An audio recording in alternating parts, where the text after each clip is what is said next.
Isang fighter jet ng Pilipinas ang pinabagsak sa international airspace at sa loob lamang ng ilang oras ang buong Korean Peninsula ay napasailalim sa state of readiness. Mula sa isang maliit na pagkakamali sa radar, isang chain reaction ang napabago sa isang mapayapang rehiyon upang maging isang global hotspot. Sa video ngayong araw, sabay-sabay nating tatalakayin ang buong pangyayaring labanang iyon mula sa unang sandali sa himpapawid hanggang sa matensyonadong komprontasyon sa pagitan ng North Korea at South Korea. Bawat minuto, bawat desisyon ay may kinalaman sa buhay at kamatayan. Kung gusto mo ang mas strategic simulation video makuwentong militar na isinalaysay mula sa isang makatotohanang pananaw at maraming datos mangyaring, i-like, mag-subscribe sa channel at i-on ang notification bell dahil malapit mo nang panorin ang isa sa mga pinakadramatikong sitwasyong militar sa Korean Peninsula.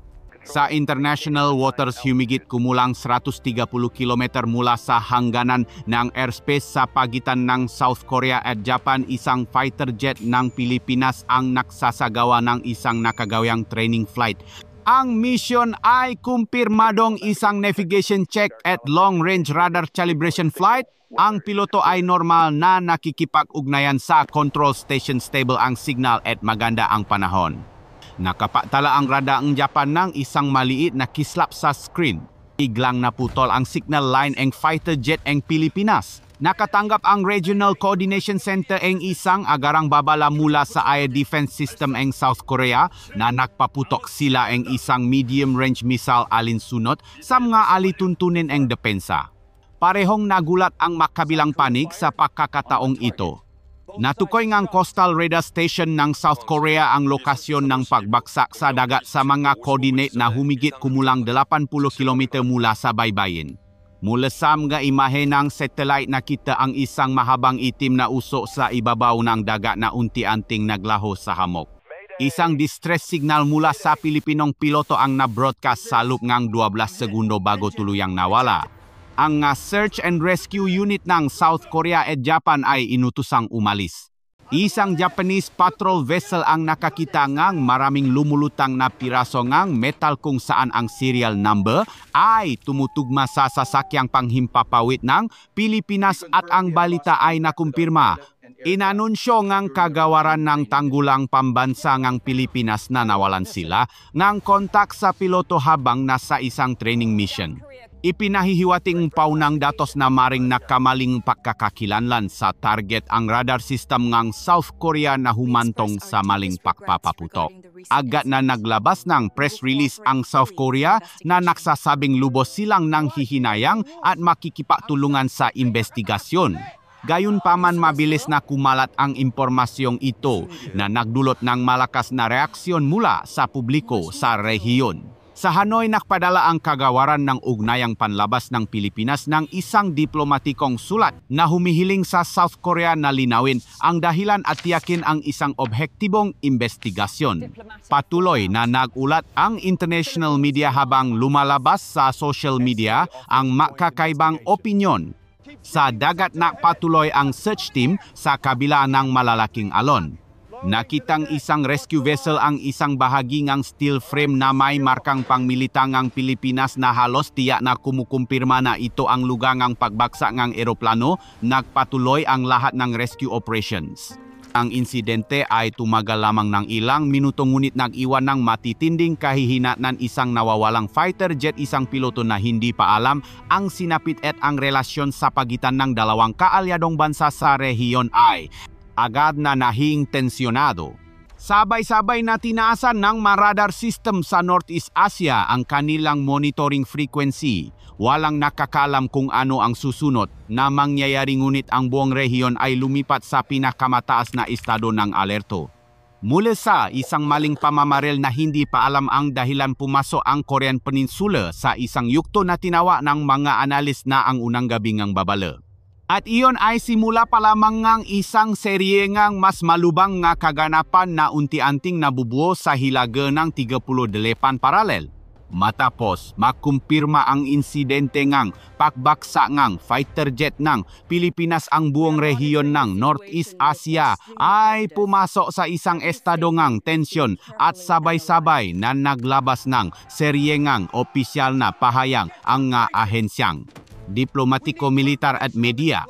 Bawat linya ngang impormasyon ay maingat na sinusubaybayan dahil ang anumang reaksyon ay maring makaapekto sa seguridad ng rehiyon.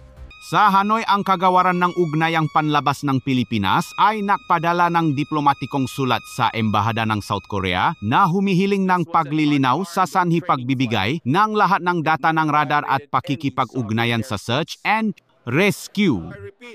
Iginiit ng tagapagsalita ng kagawaran ng tanggulang pambansa ng Pilipinas na ang eroplano ay nagsasagawa lamang ng pagsasanay walang dalang armas at hindi lumabag sa airspace ng anumang bansa.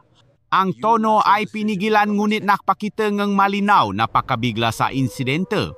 Sa Seoul, isang tagapagsalita para sa Ministry ng Depensa ang South Korea ang nagsagawa ang isang kayat na press conference. Kinumpirma ngang nilalaman ng pahayag na ang Air Defense Unit ay nagpaputo alinsunod sa pamamaraan para sa pagtukoy ngang hindi kilalang target at lubos na ikinalulungkot ng South Korea ang insidente. Idiniin nila na hindi ito sinadya at naalok na makipatulungan sa isang makasanib na investigasyon. Sa Tokyo, naglabas ng pahayag ang gobyerno ng Japan na nananawagan sa lahat ng panik na manatiling kalmado. Idiniin ng Japanese Ministry of Foreign Affairs ang pangangailangang linawin kaagad ang sanhi upang maiwasan ang hindi pagkakaunawaan habang inanunsyo na tumulong sila sa paghahanap sa dagat gamit ang 2 patrol vessel at isang helicopter. Agad na napansing NK internasyonal na komunidad.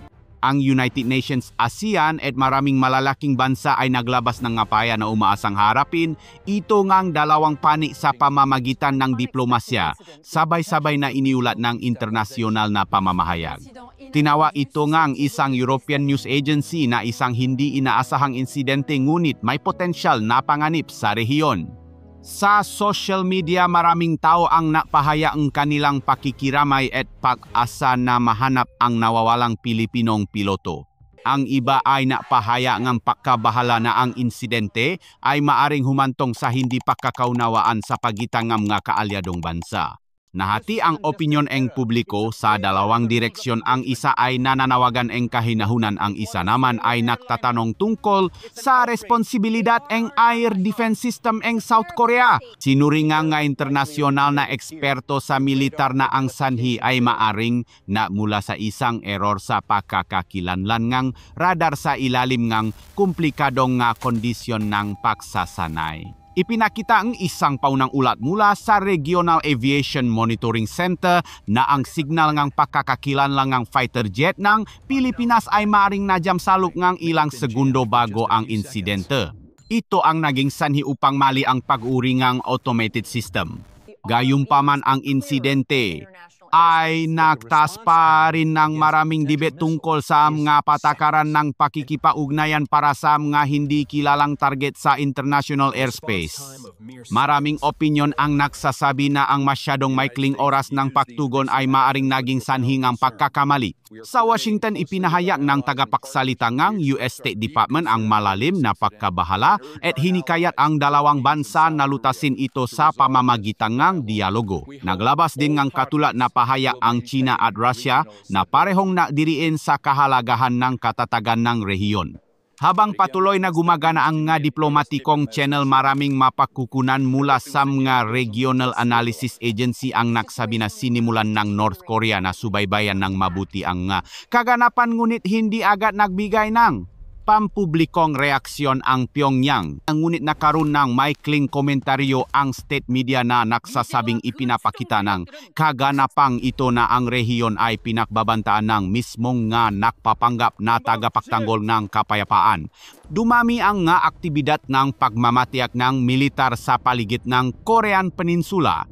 Inutusan ang air defense radar ng South Korea na palawakin ang saklaw ng pagsubaybay nito. Sinabi ngang ilang eksperto na ang mga panik ay pumapasok sa isang yugto ngang mataas na paghahanda dahil ang anumang karagdagang pagkakamali ay maaring humantong sa isang chain reaction. Pinanatili ngang mabansa sa rehiyon ang isang malambot na diplomatikong tono ngunit sa ilalim nito ay malinaw na presyon.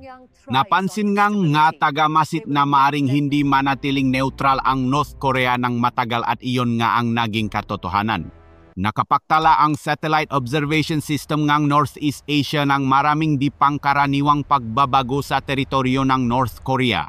Ipinakita ang optical scan images na nagsimulang makpakita ang aktibidad ang paggalaw ang mabibigat na sasakyang militar ang coastal artillery base sa kanluran.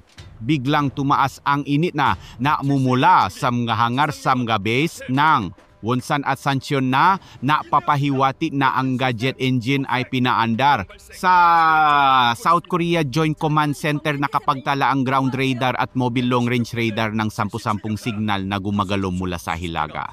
Regular na lumitaw ang signal na ito sa formasyon bawat kumpol ay gumagalaw patungo sa demarcation line. Tinukoy ng sistema ang pagmamatiyag na ito ay isang convoy ng sasakyan na nagdadala ng kagamitan sa artillerya at short-range missile system. Tumuno ang level 2 na alarma sa maraming base sa kabaan ng Demilitarized Zone DMZ. Inutusan ang mga forward radar station na buksan ang omnidirectional observation mode na napapanatili ng patuloy na pakikipag-ugnayan sa coordination center sa Seoul. Ang boses sa radyo ay halo-halong may ugongang hangin may kling na ulat ng bawat parameter ng target. Sa lugar ng Kaesong nakapaktala ang infrared satellite ng init mula sa 6 na bagong lokasyon na binuksan. Sinabi nga eksperto na ito ay senyales ng paghahanda para sa pag-deploy ng long-range multiple rocket launcher system. Mahigit 200 truck ng militar ang lumitaw sa kahabaan ng Route 1 na bumubuo ng isang convoy na maraming kilometro ang haba. Naputol ang channel ng komunikasyon ng militar sa pagitan ng dalawang Korea. Lahat ng mataas na antas ng koneksyon sa pagitan ng Seoul at Pyongyang ay hindi na tumutugon.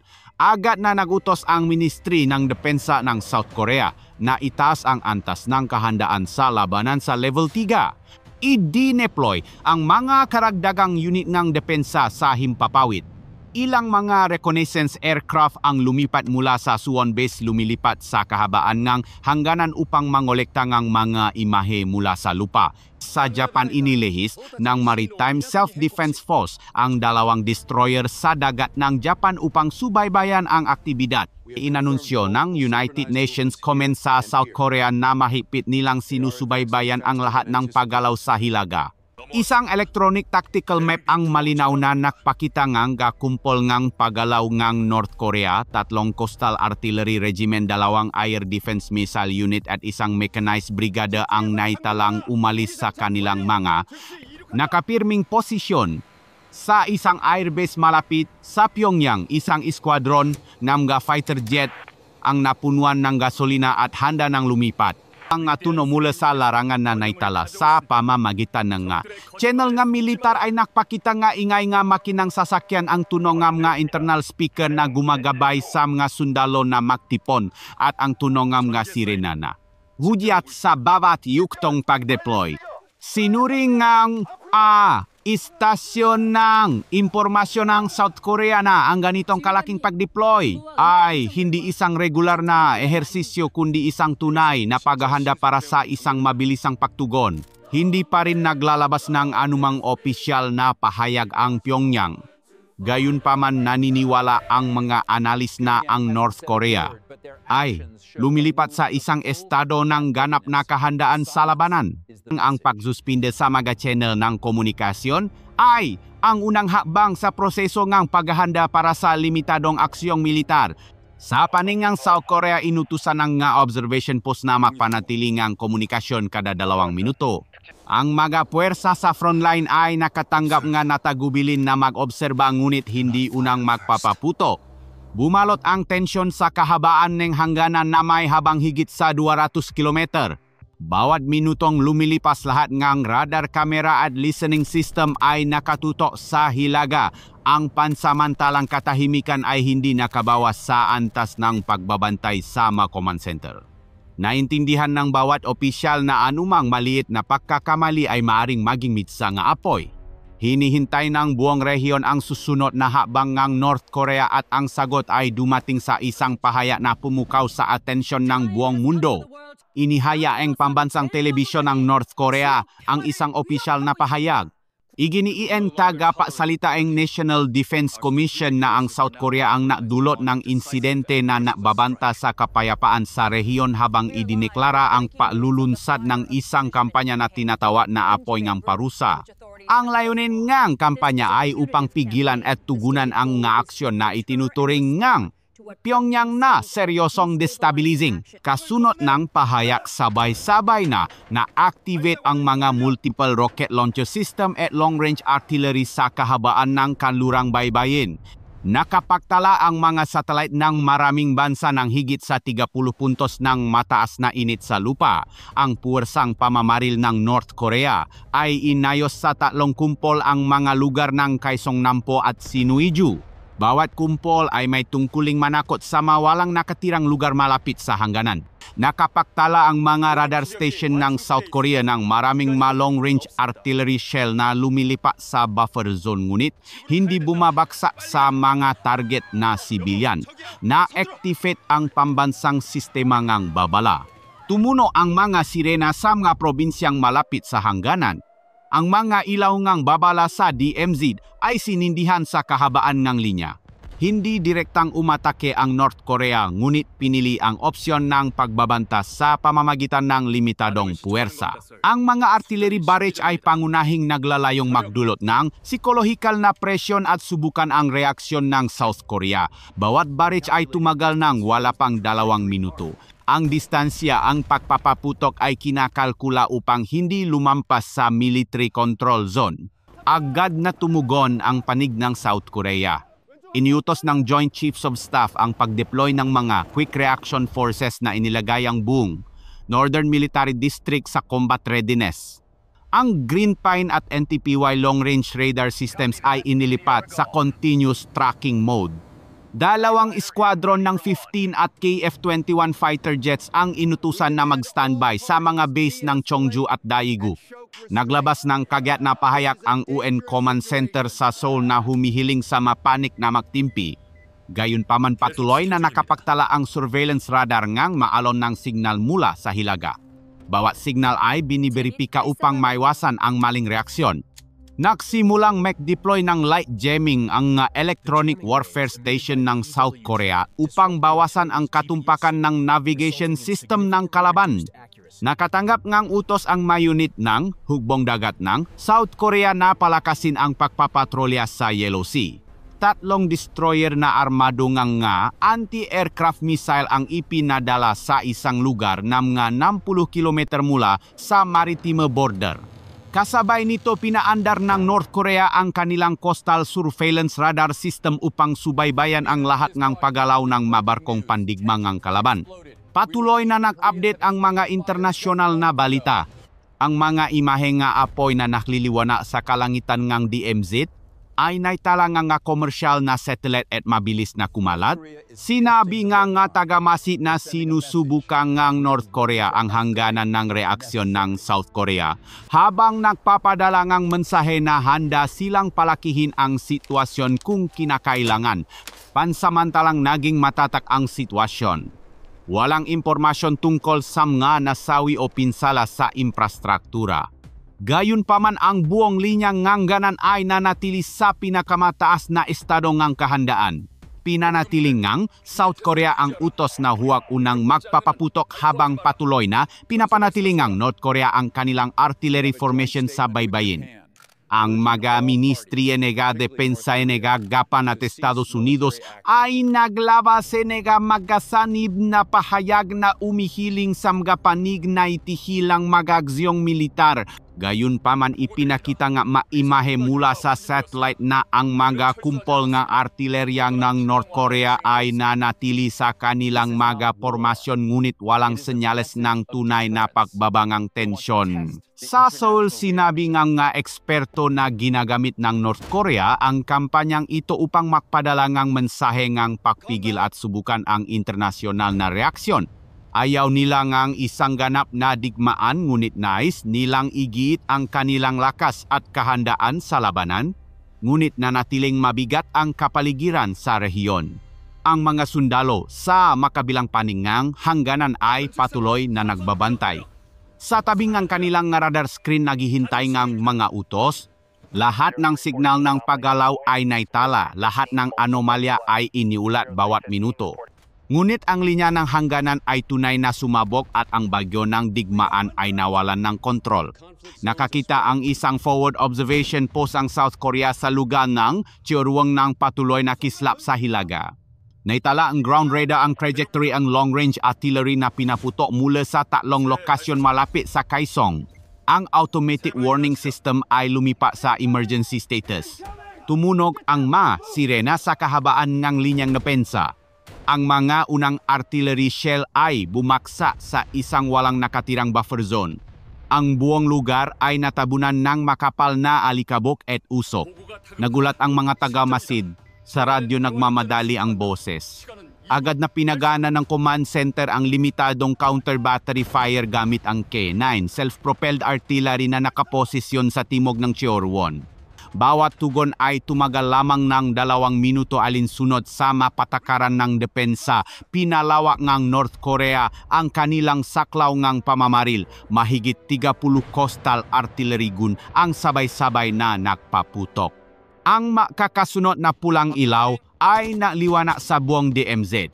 Pinalakas ngang unit ng South Korea ang pagmamasid gamit ang mga infrared camera. Ipinakita ngang mga imahe mula sa satellite na parehong panik ay nagpapaputok sa mga bakanteng lugar hindi pa tumatama sa mga partikular na target. Sunod-sunod ang mga tawag sa radyo sa command room. Inilabas ang utos na i-deploy ang mga reserbang puwersa. Ang squadron na naka-standby sa Daegu Base ay nakatanggap ng utos na lumipat. 2 F-15 fighter jet ang lumipat para sa isang surveillance mission sa hangganan ng airspace hindi pinapayagang makpaputok maliban kung direktang inaatake. Inilunsad ng North Korea ang kanilang kampanyang parusa laban sa South Korea. Nakakita ang radar ng South Korea ng malalakas na jamming signal mula sa hilaga. Nagsimulang gumana ang electronic warfare ng North Korea. Naputol ang komunikasyon ng ilang unit sa frontline. Na-deploy ang command ng mga backup signal booster upang matiyak na hindi mapuputol ang komunikasyon. Nag-deploy ang South Korea ang isang multiple rocket launcher system, ang K-139 upang harangin ang pangunahing direksyon ng pagpapaputok mula sa Kaesong. Ang ganting putok ay inaayos ayon sa tumpak na mga coordinate mula sa radar. Unti-unting tumindi ang liwanag ng mga paputok, bawat serya ng mga bala ay lumilipat sa himpapawid bumubuo ng isang mahabang linya ng liwanag. Na-broadcast ang kayat na balita ang pambansang television ng South Korea. Pinayuhan ang nga residente sa Seoul at Incheon na limitahan ang paggalaw. Inihanda ang ma-rescue force sa lugar sa timok ng demarcation line para sa ma-emergency. Inilipat ng North Korea ang kanilang putok patungong silangan malapit sa lugar ng Gosong. Tumugon ang Coastal Defense System ng South Korea gamit ang isang serye ng flare upang obserbahan ang target. Ang bulubunduking lupain ay nagdulot ng malakas na pag-echo nga sound wave na lumikang ang isang matagal na ugong ang pagsabok na tumagal ng ilang minuto. Kinumpirma ng Joint Chiefs of Staff ng South Korea na ito ang pinakamalubang engkwentro. Ang lahat ng unit sa frontline ay inutusan na manatili sa kanilang posisyon, iwasan ang pagpapalawa ng saklaw ng komprontasyon. Ang mga opisyal ng depensa ng North Korea ay hindi pa naglalabas ng anumang pahayag. Nakapatala ang sensor mula sa commercial na satellite ng mataas na init sa lugar ng Po. Naniniwala ang ma-analis na napapadala ang North Korea ng karagdagang long-range multiple rocket launcher sa hangganan. Tumas ang dalas ngang pagpapaputok sa bawat serye ay may pagitan ngang 5 minuto. Sa Joint Command Room ipinakita ngang radar screen ang daan-daang gumagalaw na maliliwanag na tuldok. Ang mga sistema ngang depensa sa himpapawid na Patriot at KM-SAM ng South Korea ay inilagay sa standby mode handang magpaputok kung may matukoy na misil na tumatawid sa hangganan. Nagpatuloy ang labanan. Bumagal ang bilis ng pagpapaputok ng magkabilang panig. Nagpalitan ng shift ang artillery crew ng North Korea. Bumalik sa normal ang signal ng komunikasyon. Naitala ang reconnaissance team ng South Korea na ang lugar ng hangganan ay tinamaan ng higit sa 100 artillery shell. Walang nasawing sibilyan dahil karamihan sa mga bala ay bumaksa sa mga bakanteng lugar. Nakakuha ang radar ng South Korea ng signal ng paggalaw mula sa hilaga. Isang konvoy nga 16 na sasakyang militar ang umalis sa lugar ng artilerya gumagalaw patungong hilaga. Naniniwala ang analis na tinatapos ng North Korea ang unang yugto ng pagpigil upang suriin ang reaksyon ng kalaban. Naglabas ng pahaya ang UN Command na humihiling sa magkabilang panig na itigil ang putukan. Nagsimulang magpadalang data ang sistema ang impormasyon ang militar ang South Korea na naglalaman ang buong talaan ang makaganapan para sa hinaharap na investigasyon, tuluyang tumigil ang putukan. Bumalik sa isang tahimik na estado ngang pagbabantay ang kalangitan ngang DMZ, ang tagamasit sa magkabilang panig ay nanatiling nakaduti. Sinabi nga eksperto na ito ay senyales na sinusubukan ng makabilang panig ang limitasyon ng reaksyon na ayaw pang ganap na paglalang ng sitwasyon. Kinumpirma nga imahe mula sa satellite na karamihan sa mga unit na artilerya nga North Korea ay nanatili sa kanilang mga posisyon sa pakikipaglaban. Pinanatili ngang South Korea ang level 1 readiness na gahanda para sa lahat ng mga sitwasyon. Ang sitwasyon ay lumampas na sa karaniwang babala. Lahat ng command agencies sa rehiyon ay patuloy na nag-operate. Tinaya ng mga eksperto sa militar na ang Korean Peninsula ay pumasok na sa isang yugto ngang direktang komprontasyon ngunit hindi pa iyon ang kasukdulan. Sa kalangitan sa timog nagsimulang lumitaw ang mga unang senyales ng isang malakihang air battle at cyber warfare. Nakakita ang air defense radar ng South Korea ng 4 na kakaibang signal na gumagalaw sa mataas na bilis sa altitude na higit sa 10,030 meter mula sa hangganan. Kinumpirma ngang data mula sa satellite na ito ay ma-fighter jet ng North Korea na nagsasagawa ng isang long-range reconnaissance mission. Agad na nag-alerto ang air traffic control system sa level 1. Dalawang fighter jet ang South Korea ang lumipad mula sa Daegu Base dumiretso sa airspace sa Ilaga. Naglapit ang dalawang panig sa distansyang 25 kilometer. Nakalok ang radar sa target ngunit wala pang utos na magpaputok. Nag-usap ang mga piloto mula sa magkabilang panig sa emergency frequency, putol-putol ang boses dahil sa jamming. Nagsimulang maantala ang sistema ng nabigasyon, parehong panig ay sumusubok sa malimitasyon ng reaksyon.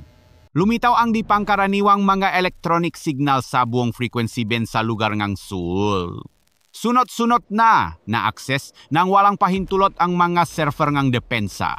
Lumitaw sa screen nga operation center ang sunod-sunod na mga error message, sabay-sabay na naparalisa ang sistema network na parang pinatay. Pinparalisado nang nga hindi nakikitang linyang kod ang buong lungsod sa loob ng ilang minuto. Ang mga bangko, istasyon ng telebisyon at mga sistema ng kuryente ay nawalan ng koneksyon. Kinumpirma nga ahensya ng cybersecurity ng South Korea na nakakaranas silang isang malakihang digital attack na namula sa daan-daang iba't ibang server address. Sa himpapawid, nawalan ang signal ang radar ang fighter jet ang South Korea sa loob ang 10 segundo. Isa sa dalawang piloto ang napilitang lumipat sa manual control mode. Nag-deploy ang North Korea ngang electronic jamming equipment mula sa lupa, lumilikha ngang isang pansamantalang blind spot sa radar na may lawak na higit sa 40 kilometer. Pinagana ang operation center ang South Korea ang pambansang cyber response system. Lumipat ang mga security specialist sa pag-control gamit ang mga backup protocol. Ang mga kagyat na utos ay ipinadala sa pamamagitan ng internal military fiber optic cable na ganap na hiwalay sa civilian network. Kasabay nito, tatlong A-737 early warning aircraft ang lumipad gamit ang aktibong radar upang subaybayan ang sitwasyon sa himpapawid. Napuno nga signal ang kalangitan sa timok ngang DMZ. Parehong panik ay naglagay ng kanilang nga eroplano sa nga taktikal na posisyon ng komprontasyon. Mula ang utos mula sa command center ng North Korea na mag-deploy ng medium range missile. Dalawang missile ang pinakawalan mula sa isang base malapit sa Wonsan patungo sa silangang dagat. Tumugon ang South Korea sa pamamagitan ng pag-activate ng AN-TPY-2 Phase Array Radar at paglalagay ng Aegis Defense System sa Sejong the Great Destroyer sa standby mode para harangin. Ang missile A pinabaksak bago pa man makalapit sa Exclusive Economic Zone. Walang pinsala ngunit malinaw ang mensahe pinalawa ngang North Korea ang saklaw ngang kanilang operasyon pati nasa dagat. Hindi pa rin tumitigil ang cyber attack. Napilitang isara ng nga ahensya sa pananalapi ng South Korea ang lahat ng electronic payment system. Sa mga screen patuloy na napapatakbo nga mga patch program ang nga teknisyan na tatay nga mga kaya na utos upang mabawi ang data. Ang mga malalaking lungsod ay nahulog sa isang estado ngang kaguluhan sa komunikasyon pansamantalang. Sinuspinde ang mga operasyon ng subway upang matiya ang kaligtasan. Nagsimulang lumitaw ang 10-10 magkakasalubong na signal sa kalangitan sa silangang rehiyon. Ang mga fighter jet ng makabilang panig ay nagpaikot-ikot sa lupngang isang 40 km radius na may average na bilis na 1,200 km bawat oras. Mahigpit na kinukontrol ang bawat maniobra upang maiwasan ang paktawid sa mga internasyonal na hangganan. Nakakita ang radar ngang maraming maliliit na kumikinang na tuldok na gumagalaw sa mababang altitude. Ito ay mga unmanned aerial vehicle UAV na inilunsad ng North Korea na may misyon na manggolekta ng electronic data.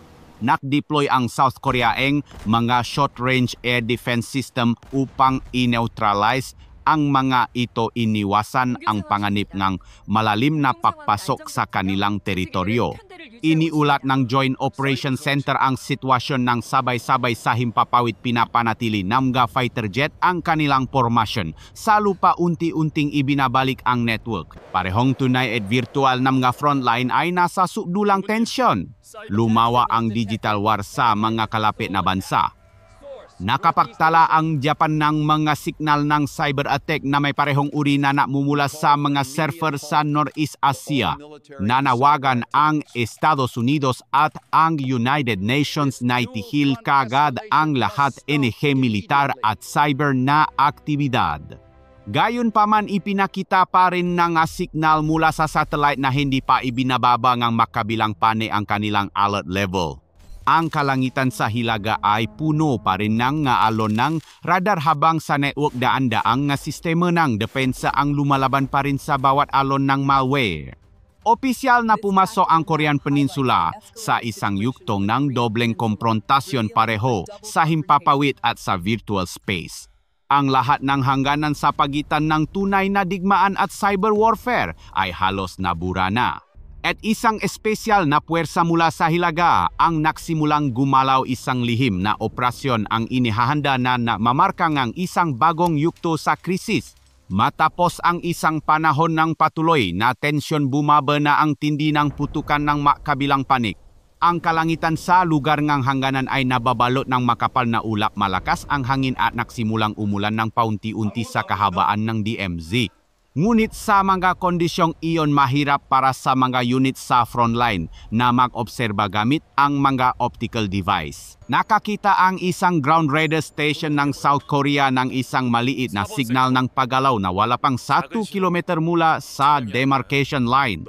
Ang signal na ito ay lumitaw at nawala, hindi sumusunod sa karaniwang trajectory ng sasakyang militar. Naniniwala ang teknisyan na ito ay maaring isang mobile reconnaissance group na papalapit. Isang mababang antas na babala ang inilabas ngunit walang tugon mula sa Hilaga. Nakapagtala ang sensor system sa kanlurang lugar ng di pangkaraniwang payanig. Ipinakita ngang pagsusuri ng data ang isang maliit na bagay na mabagal gumalaw posibleng tao. Isang patrol team ng South Korea ang ipinadala upang suriin ang pinaghihinalaang lugar. Nakita lamang nila ang ilang mabagong bakas ng sapatos sa basang lupa at isang mahinang signal ng radyo mula sa hilaga.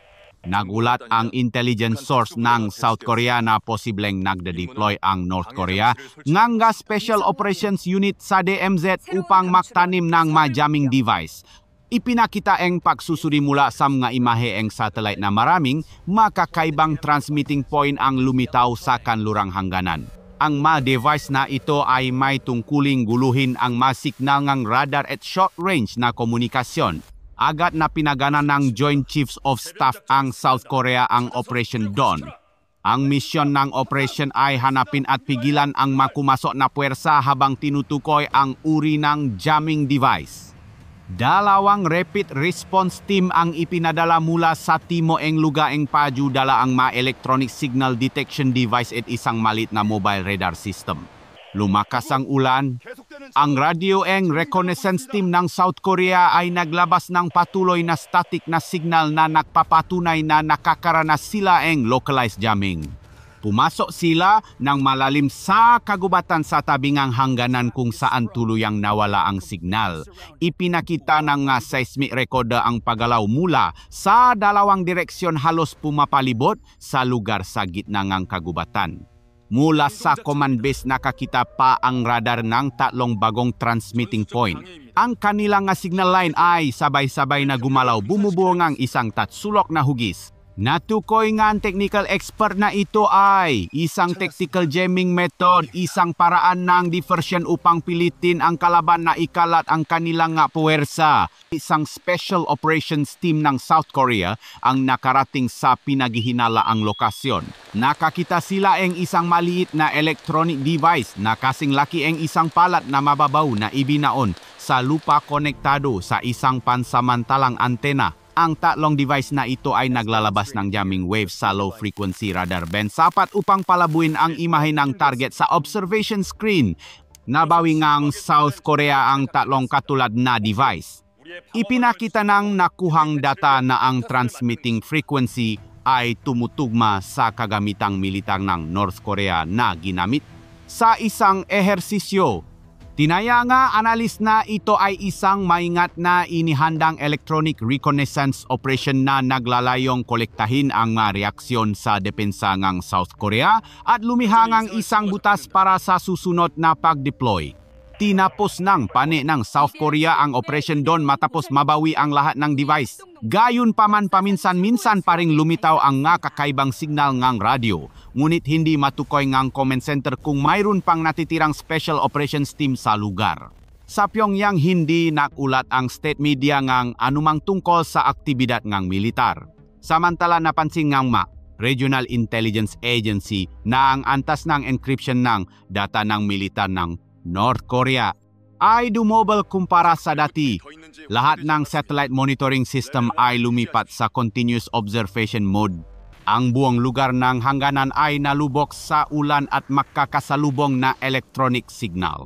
Parehong panik ay hindi naglabas ng opisyal na impormasyon ngunit naiintindihan ng mga eksperto na ang labanan ay hindi lamang nangyayari sa pamamagitan ng artilerya at eroplano kundi pati na rin sa bawat linya ng signal sa dilim. At sa sandaling iyon nagsimula ng mapansin ng mundo. Sa punong tanggapan ng United Nations, isang kayat na pagpupulong ang ipinatawa matapos ang isang panahon ng tensyon sa Korean Peninsula, higit sa 20 delegasyon na kumakatawan sa mga bansa sa rehiyon ang dumalo. Sa malaking screen sa conference room ipinakita ang isang electronic map ang sitwasyon ang labanan ang malugar na may aktibidad ang artilerya at ang mga bagong posisyon ang makabilang panik. Pagkatapos binuksan ng UN Secretary General ang pagpupulong sa pamamagitan ng isang panawagan para sa isang agarang tigil putukan. Idiniin niya na ang anumang aksyong militar kahit na limitado ay maaring magdulot ng mga kahihinatnan na hindi na makontrol. Sa labas ng conference room, milyon-milyong tao pa rin ang nanonood sa mga screen umaasa sa isang anunsyo ng tigil putukan. Nagsalita ang kinatawan ng Pilipinas na nanawagan sa dalawang Korea na maging mahinahon igalang ang internasyonal na batas at muling buksan ang humanitarian communication channel. Binigang diin ng maikling talumpati ang kahalagahan ng isang objektibong investigasyon sa insidente ng pagbagsak ng fighter jet ng Pilipinas, ang kaganapan na nagsimula sa buong krisis. Ipinakita ang delegasyon ng South Korea ang isang ulat tungkol sa pinsala sa infrastruktura sa mga lugar sa hangganan. Ang residential area ay kailangang ilikas maraming tao ang pansamantalang nawalan ng tirahan at naantala ang sistema ang kuryente at tubig. Tumugon ang isang kinatawan ng North Korea na nagsasabing ang kanilang aksyong militar ay para lamang sa pagtatanggol laban sa mga mapanuksong kilos. Pinanindigan ng makabilang panig ang kanilang posisyon, ngunit parehong nakpayag na ayaw nilang palakihin ang labanan. Ipinakita nga imahe nga satellite sa pulong na karamihan sa mga unit ng artilerya at mekanisadong unit ng North Korea ay nanatili sa kanilang dating posisyon, ngunit walang senyales ng karagdagang pagpapaputo. Binawasan din nga radar system ng South Korea ang kanilang transmitting frequency. Tinaya na ang sitwasyon ay pansamantalang matatag, ngunit mayroon pa ring panganib na maulit. Iminungkahingang paningang South Korea na muling buksan ang military hotline sa pagitan ng dalawang Korea, habang lumilika ang isang ligtas na koridor upang suportahan ang humanitarian aid para sa mga taong naninirahan sa mga apektadong lugar. Tinanggap ngang United Nations ang panukala at nakhanda ngang isang monitoring delegation na pupunta sa lugar. Patuloy na nag-broadcast ng live ang mga pangunahing ahensya ngang balita sa buong mundo. Ang maimahe ngang daan-daang mga mamahaya na nakatayo sa labas ng gusali ngang United Nations na may mga ilaw ng kamera na nakabukas ay napakita ngang panday-digang atensyon sa krisis na ito. Isang pansamantalang pahayag ang naaprubahan. Parehong panig ay sumang-ayon na isaalang-alang ang isang tigil putukan habang muling binubuksan ang komunikasyon sa pamamagitan ng internasyonal na tagapamagitan. Ang boses ng tagapagsalita ay tumuno nang may katiyakan na nagsara sa isang araw ng tensyon, ngunit puno ng pag-asa, humupa ang kapaligiran sa labas ng conference room. Sa mga screen ng mga istasyon ng telebisyon lumitaw ang mga salitang pansamantalang itinigil ang labanan, negosasyon ay isinasagawa. Pansamantalang nakontrol ang krisis, ngunit ang humanitarian consequences at ang mga diplomatikong lamat ay nanatili. Habang ang unang liwanag ng araw ay sumisikat sa demarcation line, nagsimulang mag-usap ang dalawang panig tungkol sa hinaharap pagkatapos ang krisis na nagbukas ang huling kabanata ang kuwentong ito. Matapos ang ilang makakasunod na araw ngang komprontasyon opisyal na inanunsyo ngang dalawang Korea ang isang pansamantalang tigil putukan. Ang hotline sa pagitan ng dalawang ministry ng depensa ay naibalik sa pamamagitan ng United Nations. Lahat ng unit ng artilerya at mekanisadong unit ay bumalik sa kanilang mga orihinal na posisyon. Ang mga radar ng makabilang panig ay nanatiling gumagana, ngunit ang kanilang scanning frequency ay makabuluhang nabawasan. Ipinakita ng paunang ulat na inilabas ng United Nations na walang nasawing sibilyan, gayunpaman higit sa 200 milanga ng istruktura ng infrastruktura sa lugar ng hangganan ang nasira. Maraming residential area ang kinailangang ilikas ng kagyat at libu-libong tao ang kailangang manirahan sa mga pansamantalang tirahan. Ang ruta ng transportasyon sa kahabaan ng demarcation line ay naantala at ang supply ng kuryente at tubig ay hindi paganap na naibabalik. Sa Seoul, inanunsyong gobyerno ng South Korea ang isang programa sa pagbangon na nakatuon sa pagpapatata ng buhay ng mga tao at muling pagtatayo ng lugar sa hangganan. Samantala, idineklara ng Pyongyang na ang kampanyang apoy ng parusa ay nakamit na ang layunin nitong pagpigil at wala ng plano na palawakin pa ito. Tinayangang internasyonal na media na ito ay isa sa pinakamayekli ngunit pinakamalubhang krisis sa loob ng maraming taon. Sa aspetong taktikal, sinabi nga eksperto sa militar na parehong panig ay napakita ngang mabilis na kakayahan sa pagtugon at medyo mahigpit na kontrol sa larangan ng digmaan. Gayon pa man ang serye ngang kaganapang. Ito ay malinaw ding naglantat sa panganib ngang paglala mula sa maliliit na pagkakamali sa pagkakakilanlan ngang target at automated control. Ang isang maling desisyon sa loob lamang ng ilang segundo ay maaring magtulak sa buong rehiyon sa kaguluhan. Ang psikolohikal na epekto ng krisis na ito ay lumampas sa mga hangganan ng peninsula. Sabay-sabay na itinaas ng mga kalapit na bansa ang kanilang mga alerto sa seguridad.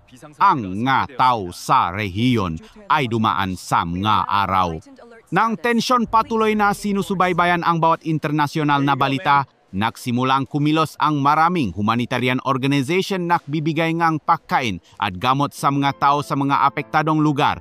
Sa mga channel ng telebisyon ang mga imahe nga nasirang bahay ay kahalili nga eksena ng mga taong bumabalik upang maglinis. Walang tunok ngang artilerya, tanging ang mahinang tunok ngang along ngang dagat at ang boses sa radyo na nagulat ngang balita tungkol sa pagpapanumbalik ngang komunikasyon. Tinawag ito nga mga eksperto na ang katahimikan pagkatapos ng bagyo. Mula sa isang estratehikong pananaw, ang insidente ngang pakbaksa ngang fighter jet ng Pilipinas ang pinakasanhi ngang buong krisis ay naging isang malaking aral sa pagkontrol ngang impormasyon at pamamahala ng sigalot sa rehiyon.